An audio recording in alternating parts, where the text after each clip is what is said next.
चुड़ैल गायिका। आज रमा के कॉलेज में गाने की प्रतियोगिता थी। पिछले 6 महीने से वह इस प्रतियोगिता की जोर शोर से तैयारी कर रही थी। रमा गांव इंदिरापुर की रहने वाली एक गरीब लड़की थी जिसे गाने का बहुत शौक था, लेकिन पैसे की कमी के कारण वह अपने लिए किसी अच्छे गुरु को तलाश नहीं कर पाई थी। इसलिए वह खुद ही गाने का रियाज करती थी। रमा के माता पिता को रमा का गाना गाना बिल्कुल भी पसंद नहीं था। वे कहते, हम गरीब हैं और गाना बजाना अमीरों के शौक हैं। पर रमा बचपन से ही गाने की शौकीन थी। कक्षा 5 से ही उसने गाने की प्रतियोगिताओं में भाग लेना शुरू कर दिया था, लेकिन उसे कभी भी कोई इनाम नहीं मिला। वह हमेशा कुछ अंकों से पीछे छूट जाती थी। इस बार भी उसके गांव में कई गांवों से गाने वालों के साथ प्रतियोगिता थी, जिसमें उसने भी भाग लिया था। रमा अपनी बारी का इंतजार करते करते मन ही मन सोचने लगी, अगर इस बार भी मैं इस प्रतियोगिता में जीती नहीं तो मैं गाना हमेशा के लिए छोड़ दूंगी और माँ पापा जो कहेंगे वही करूंगी। एक एक करके सभी प्रतियोगी अपना गाना सुना रहे थे। सभी एक से बढ़कर एक खूबसूरत गीत गा रहे थे। सभी की आवाज मीठी थी और सभी बड़े बड़े गुरुओं के शिष्य थे, लेकिन रमा के साथ ऐसा नहीं था।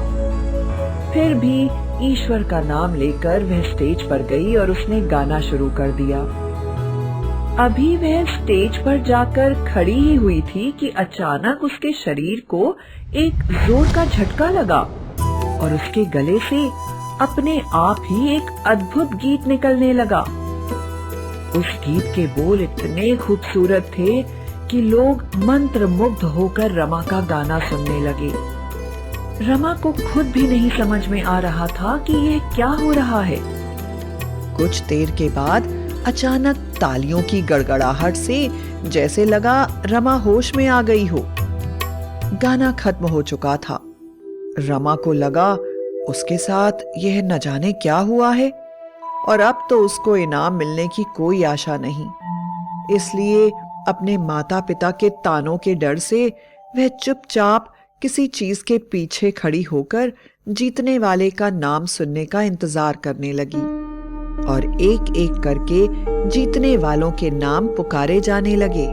पहला नाम, तीसरा, सारे नाम दे दिए गए कि अचानक घोषणा हुई। उसमें कहा गया, यह विशेष इनाम रमा को दिया जाता है जिसने ऐसा अद्भुत गीत गाया है जिसका कोई मुकाबला नहीं है। वह गीत इस प्रतियोगिता से बहुत ऊपर का है। इसके लिए हम उसे इनाम में वेदनगर का महल दे रहे हैं, जिसमें बड़े बड़े साज और गाने बजाने के यंत्र रखे हैं। हम प्रार्थना करते हैं कि रमा स्टेज पर आए और इनाम के रूप में यह महल के कागज स्वीकार करे। मंत्रमुग्ध रमा स्टेज पर पहुंची और उसे वह कागज दे दिए गए। उसने सबको धन्यवाद दिया और फिर से तालियां बजने लगी। रमा को कुछ भी समझ में नहीं आ रहा था कि यह सब क्या हो रहा है।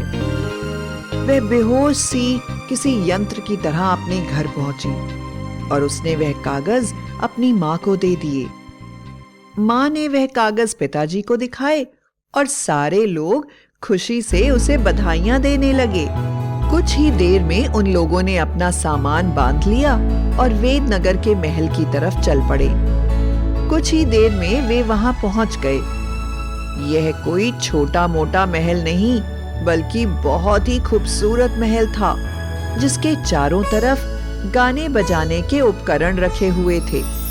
साथ ही साथ सभी के लिए अलग कमरे थे। हर कमरे में हर सामान मौजूद था।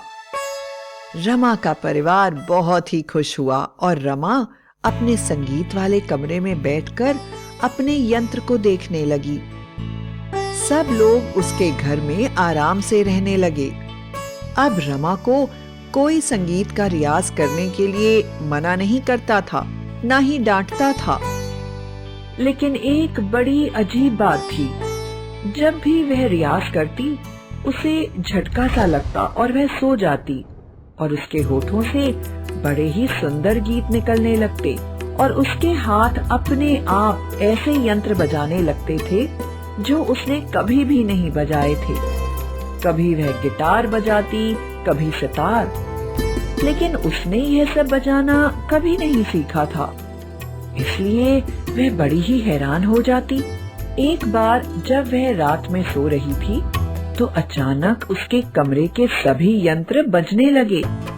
हारमोनियम, गिटार, सितार, ढोलक और तबला, और ऐसा लगने लगा जैसे कोई वहाँ नाच रहा हो।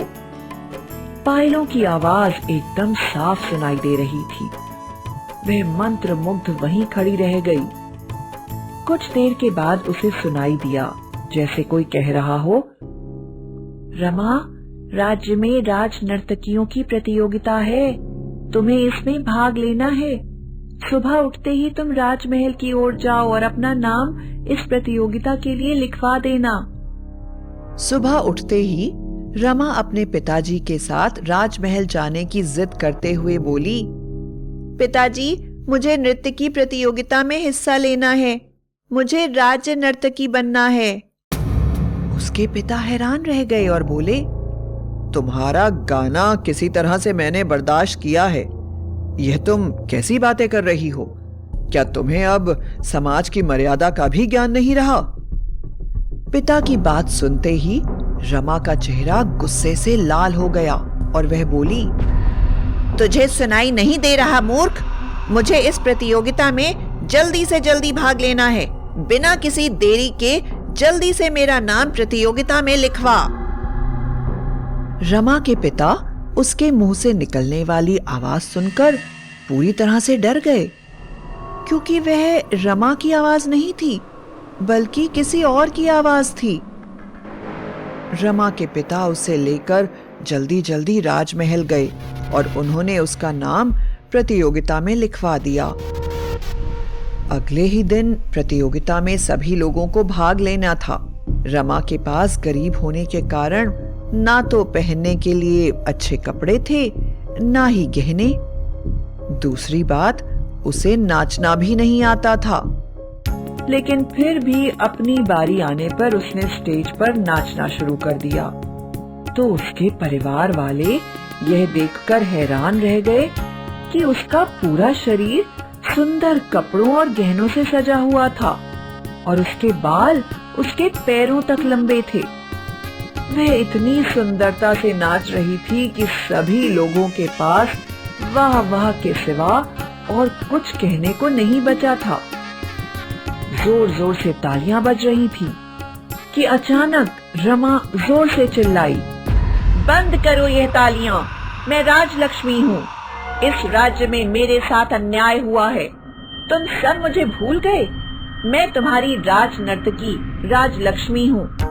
इस राजा ने मुझे इसके बेटे के कारण जिंदा ही मुझे मौत दे दी थी। अब मेरी बारी है, तुम में से किसी ने भी मुझे बचाया नहीं, इसलिए मैं तुम सबसे बदला लूंगी, कोई भी नहीं बचेगा। रमा के मुंह से राजलक्ष्मी की आवाज सुनकर सभी लोग बहुत डर गए और रमा बेहोश होकर स्टेज पर गिर गई। उसके परिवार वालों ने जल्दी से आकर उसको उठाया और सभी एक दूसरे से पूछने लगे कि आखिर राजलक्ष्मी है कौन।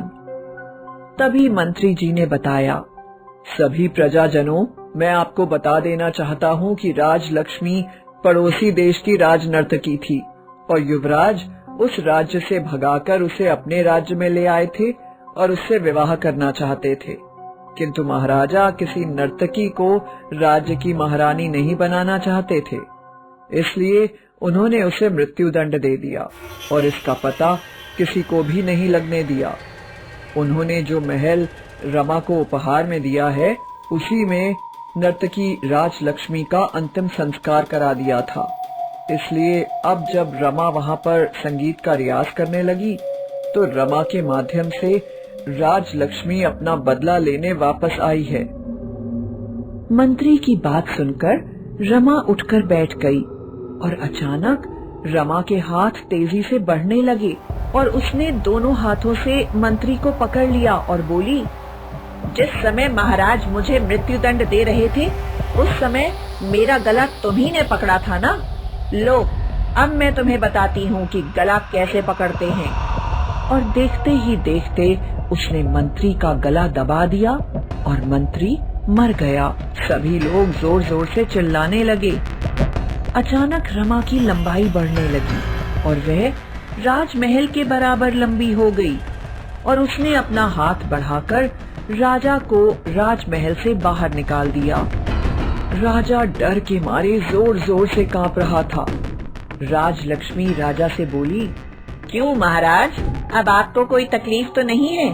अब तो मेरा विवाह आपके बेटे से नहीं हो पाएगा, लेकिन आपको अब मैं इस संसार में नहीं रहने दूंगी। और वह अपने हाथों से राजा का गला भी दबाने लगी। उसे ऐसा करते देख अचानक राजकुमार जोर से चिल्लाया, राजलक्ष्मी, छोड़ दो इनको। मुझे नहीं पता था कि तुम्हारी मृत्यु हो चुकी है। मैं हमेशा यही सोचता था कि तुम मुझे धोखा देकर वापस चली गई हो, नहीं तो मैंने अब तक तुम्हारा पता लगवा लिया होता। मैं तुम्हें तुम्हारे राज्य से लेकर आया था, इसलिए तुम्हारी नाराजगी सिर्फ मुझसे होनी चाहिए कि मैंने तुम्हारा ध्यान ठीक से नहीं रखा।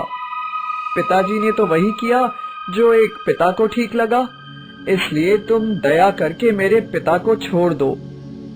राजकुमार की बात सुनकर राजलक्ष्मी बहुत जोर जोर से हंसने लगी और हंसते हुए बोली, अच्छा तो ये बात है राजकुमार, तो तुम्हें समझ में आ गया कि तूने मेरे साथ धोखा किया है और तू ही मेरी सुरक्षा नहीं कर पाया। चलो आज मैं तुम्हें अपने साथ ले जाती हूँ। इस संसार में रहकर तुम क्या करोगे? तुम्हारी कोई जरूरत नहीं है। राजकुमार बोला, राजलक्ष्मी, मेरे छोटे छोटे बच्चे हैं, मेरा विवाह हो चुका है और मेरी एक फूल जैसी पत्नी है। मेरे साथ इस तरह का अन्याय तुम नहीं कर सकती। राजकुमार की बात सुनकर राजलक्ष्मी रमा के शरीर में जोर जोर से नाचने लगी। उसके पैर जब धरती पर पड़ते तो धरती में भूचाल आ जाता। राजलक्ष्मी ने कहा, मैं बिना राजकुमार को लिए यहाँ से नहीं जाऊंगी। या तो राजकुमार अपनी पत्नी दे या फिर वह मेरे साथ चले। अचानक वहाँ राजकुमार की पत्नी आ गई। उसे देखकर राजलक्ष्मी हैरान हो गई, क्योंकि वह उसकी छोटी बहन विजयलक्ष्मी थी।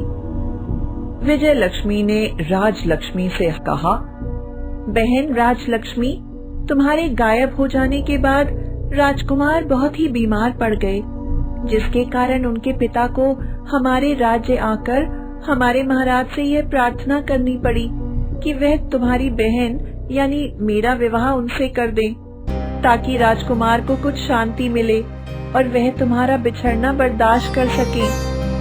उनकी प्रार्थना को महाराज ने मान लिया और मेरा विवाह राजकुमार से हो गया। अब मेरे 2 छोटे छोटे बच्चे हैं जिनकी तुम मौसी हो बहन।